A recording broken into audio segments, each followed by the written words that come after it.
Chapter 29. I forgot my watch. Minutes or hours later, when the panic subsides, that is what I most regret. Not coming here in the first place. That seemed like an obvious choice. But my bare wrist, which makes it impossible for me to know how long I have been sitting in this room. My back aches, which is some indication, but it is not definite enough. After a while I get up and pace, stretching my arms above my head. I hesitate to do anything while the cameras are there, but they can't learn anything by watching me touch my toes. The thought makes my hands tremble, but I don't try to push it from my mind. Instead, I tell myself that I am dauntless, and I am no stranger to fear. I will die in this place, perhaps soon. Those are the facts. But there are other ways to think of it.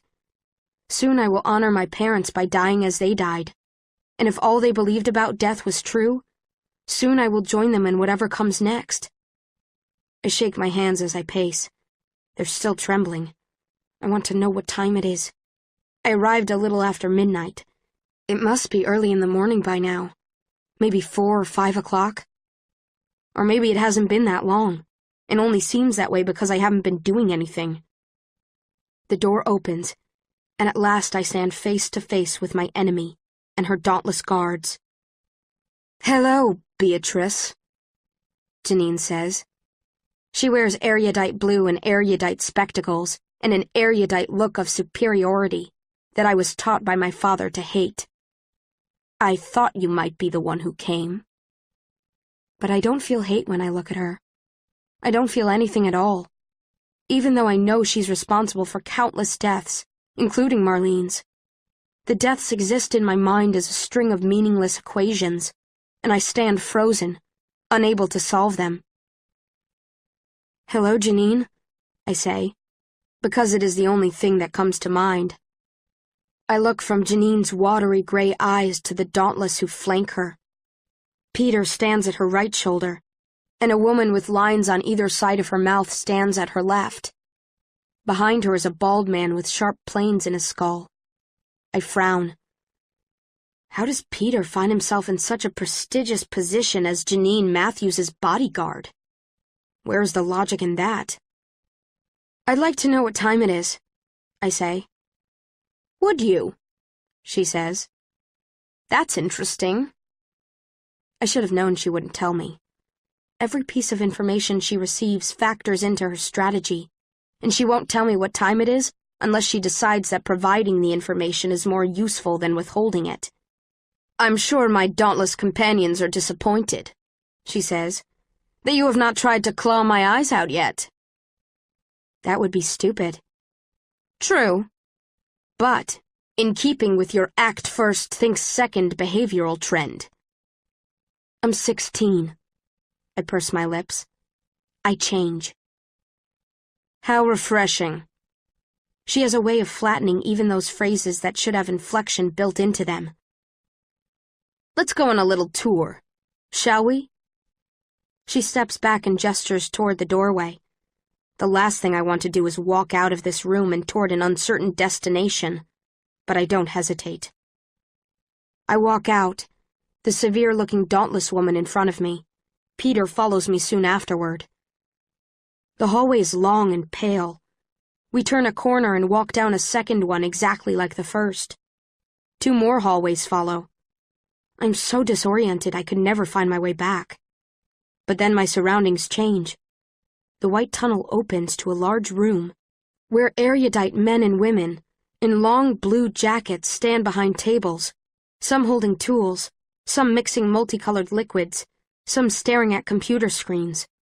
If I had to guess, I would say they are mixing simulation serum, but I hesitate to confine erudite's work to simulations alone. Most of them stop to watch us as we walk down the center aisle. Or rather, they watch me. Some of them whisper, but most remain silent. It is so quiet here. I follow the dauntless trader woman through a doorway, and stop so abruptly Peter runs into me. This room is just as large as the last one, but there is only one thing in it.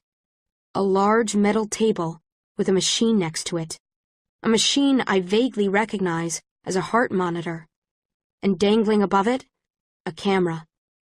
I shudder without meaning to, because I know what this is. "I'm very pleased that you, in particular, are here," says Janine. She walks past me and perches on the table, her fingers curled around the edge. "I'm pleased, of course, because of your aptitude test results." Her blonde hair, pulled tight to her skull, reflects the light, catches my attention. "Even among the divergent, you are somewhat of an oddity, because you have an aptitude for 3 factions: abnegation, dauntless, and erudite." "How?" My voice croaks. I push the question out. "How do you know that?" "All in good time," she says. "From your results, I have determined that you are one of the strongest divergent, which I say not to compliment you, but to explain my purpose. If I am to develop a simulation that cannot be thwarted by the divergent mind, I must study the strongest divergent mind in order to shore up all weaknesses in the technology. Understand?" I don't respond. I'm still staring at the heart monitor next to the table. "Therefore, for as long as possible, my fellow scientists and I will be studying you." She smiles a little. "And then, at the conclusion of my study, you will be executed." I knew that. I knew it. So why do my knees feel weak? Why is my stomach writhing? Why? "That execution will take place here." She runs her fingertips over the table beneath her. "On this table. I thought it would be interesting to show it to you." She wants to study my response. I barely breathe. I used to think that cruelty required malice, but that is not true. Janine has no reason to act out of malice, but she is cruel because she doesn't care what she does, as long as it fascinates her. I may as well be a puzzle, or a broken machine she wants to fix. She will break open my skull just to see the inner workings of my brain. I will die here, and that will be the merciful thing. "I knew what would happen when I came here," I say. "It's just a table, and I'd like to go back to my room now." I don't really comprehend time's passing, at least not in the way I used to, when time was available to me. So when the door opens again and Peter walks into my cell, I don't know how much time has gone by, only that I'm exhausted. "Let's go, stiff," he says. I'm not abnegation. I stretch my arms above my head so they brush against the wall. "And now that you're an erudite lackey, you can't call me stiff. It's inaccurate." I said let's go. "What? No snide comments?" I look up at him with mock surprise. "No. You're an idiot for coming here. Your brain must be deficient as well as divergent." "That really goes without saying, doesn't it?" he says. "You can either get up or I can drag you down the hallway." "Your choice." I feel calmer. Peter is always mean to me. This is familiar. I stand and walk out of the room. I notice as I walk that Peter's arm, the one I shot, is no longer in a sling. "Did they fix up your bullet wound?" "Yeah," he says. "Now you'll need to find a different weakness to exploit." "Too bad I'm fresh out of them." He grabs my good arm and walks faster, pulling me along beside him. We're late. Despite the length and emptiness of the hallway, our footsteps don't echo much. I feel like someone put their hands over my ears, and I only just noticed it. I try to keep track of the hallways we walk down, but I lose count after a while. We reach the end of one and turn left, into a dim room that reminds me of an aquarium. One of the walls is made of one-way glass, reflective on my side, but I'm sure it's transparent on the other side. A large machine stands on the other side, with a man-sized tray coming out of it. I recognize it from my faction history textbook. The unit on erudite medicine. An MRI machine. It will take pictures of my brain. Something sparks inside me. It's been so long since I felt it that I barely recognize it at first. Curiosity. A voice, Janine's voice speaks over an intercom. "Lie down, Beatrice." I look at the man-sized tray that will slide me into the machine. "No." She sighs. "If you don't do it yourself, we have ways of making you." Peter is standing behind me. Even with an injured arm, he was stronger than me. I imagine his hands on me wrestling me toward the tray, shoving me against the metal, pulling the straps that dangle from the tray across my body too tightly. "Let's make a deal," I say. "If I cooperate, I get to see the scan." "You will cooperate whether you want to or not." I hold up a finger. "That's not true." I look at the mirror. It's not so difficult to pretend that I'm speaking to Janine when I speak to my own reflection. My hair is blonde like hers. We are both pale and stern-looking. The thought is so disturbing to me that I lose my train of thought for a few seconds, and instead stand with my finger in the air in silence. I'm pale-skinned, pale-haired, and cold. I'm curious about the pictures of my brain. I am like Janine. And I can either despise it, attack it, eradicate it, or I can use it. "That's not true," I repeat. "No matter how many restraints you use, you can't keep me as still as I need to be for the pictures to be clear." I clear my throat. "I want to see the scans. You're going to kill me anyway, so does it really matter how much I know about my own brain before you do?" Silence. "Why do you want to see them so badly?" she says. "Surely you of all people understand.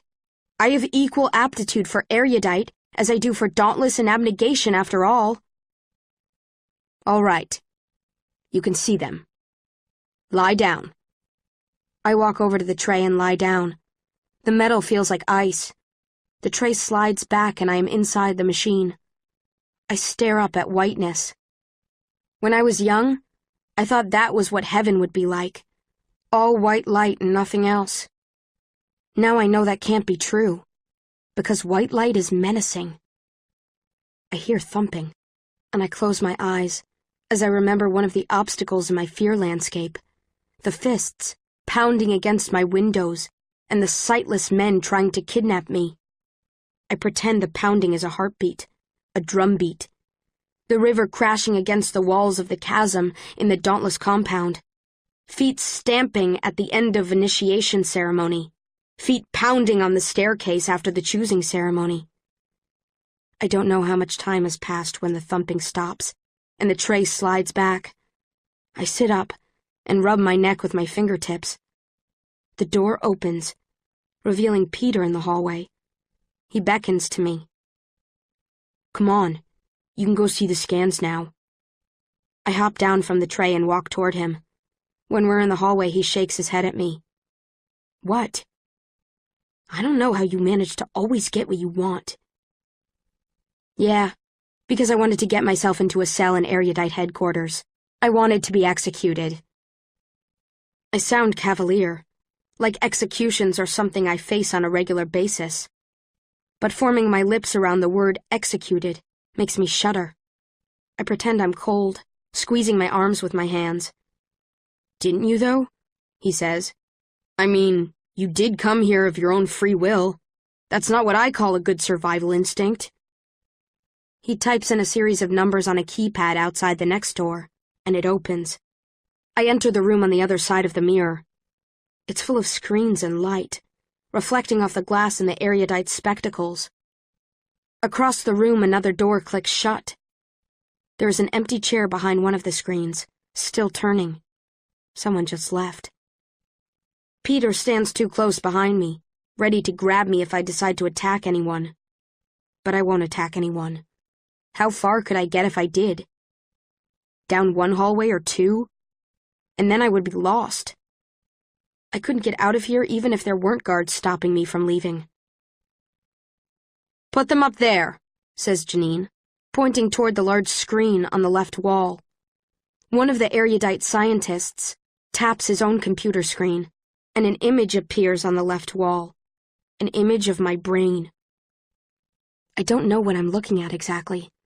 I know what a brain looks like, and generally what each region of it does, but I don't know how mine compares to others. Janine taps her chin and stares for what feels like a long time. Finally, she says, "Someone instruct Miss Pryor as to what the prefrontal cortex does." "It's the region of the brain behind the forehead, so to speak," one of the scientists says. She doesn't look much older than I am, and wears large round glasses that make her eyes look bigger. "It's responsible for organizing your thoughts and actions to attain your goals." "Correct," Janine says. "Now, someone tell me what they observe about Miss Pryor's lateral prefrontal cortex." "It's large," another scientist, this one a man with thinning hair, says. "Specificity," says Janine, like she's chastising him. I'm in a classroom, I realize, because every room with more than one erudite in it is a classroom, and among them, Janine is their most valued teacher. They all stare at her with wide eyes and eager open mouths, waiting to impress her. "It's much larger than average." The man with thinning hair corrects himself. "Better." Janine tilts her head. "In fact, it is one of the largest lateral prefrontal cortexes I've ever seen." Yet the orbitofrontal cortex is remarkably small. What do these two facts indicate? The orbitofrontal cortex is the reward center of the brain. Those who exhibit reward-seeking behavior have a large orbitofrontal cortex, someone says. That means that Ms. Pryor engages in very little reward-seeking behavior. Not just that. Janine smiles a little. Blue light from the screens makes her cheekbones and forehead brighter, but casts shadows in her eye sockets. It does not merely indicate something about her behavior, but about her desires. She is not reward-motivated, yet she is extremely good at directing her thoughts and actions toward her goals. This explains both her tendency toward harmful but selfless behavior and, perhaps, her ability to wriggle out of simulations. How does this change our approach to the new simulation serum? It should suppress some, but not all, of the activity in the prefrontal cortex, the scientist with the round glasses says.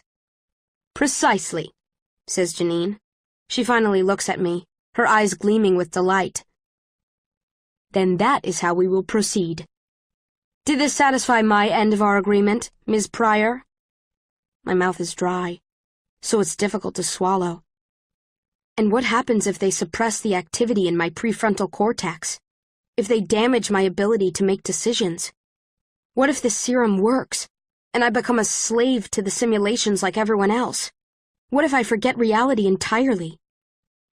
I did not know that my entire personality, my entire being, could be discarded as the byproduct of my anatomy.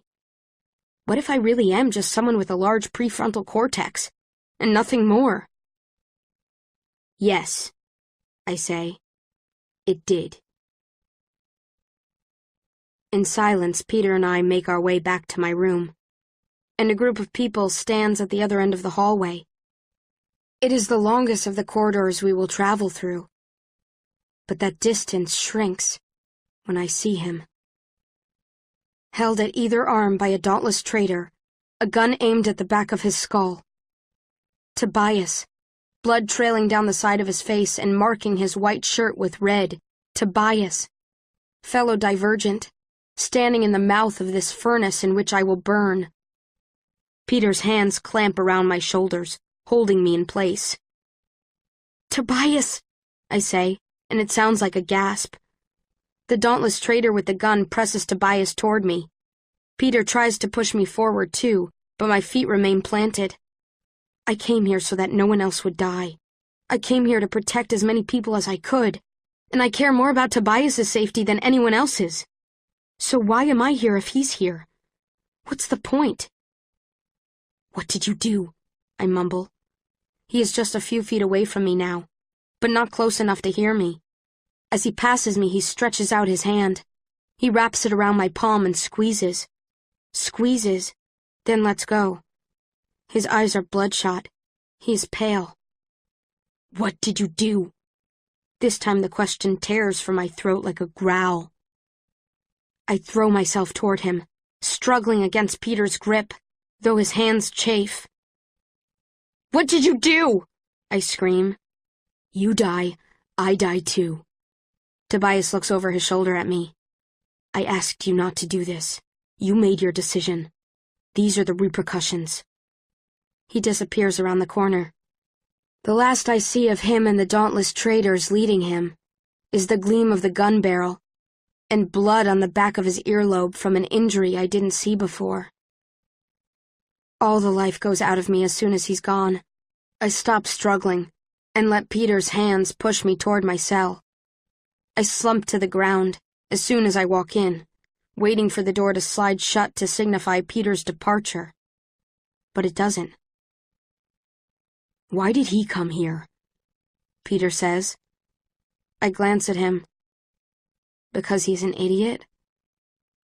"Well, yeah." I rest my head against the wall. "Did he think he could rescue you?" Peter snorts a little. "Sounds like a stiff-born thing to do." "I don't think so," I say. "If Tobias intended to rescue me, he would have thought it through.